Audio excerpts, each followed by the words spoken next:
Независниот синдикат на професионални војници соопшти дека на 20 јануари 2026 година поднел кривична пријава до надлежните институции против 14 офицери и подофицери на армијата на Република Северна Македонија.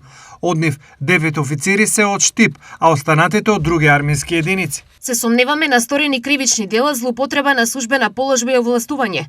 Пријавените лица се 11 офицери и 3 подофицери, вработени во различни единици на армијата, кои предизвикале штета врз припадници на армијата и врз буџетот на државата. Стои во соопштението. Во соопштението се наведува и дека синдикатот во минатиот период апелирал за почитување на правата на професионалните војници и за доследна примена на законот за служба во армијата, но според нив без резултат.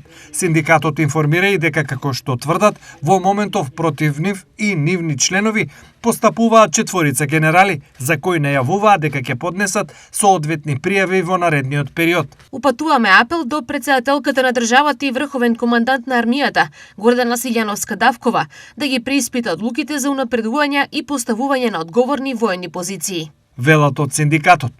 Ова досега е пета кривична пријава што синдикатот ја поднесува против вработени во Министерството за одбрана и армијата, при што апелираат основното јавно обвинителство да постапи по поднесените пријави.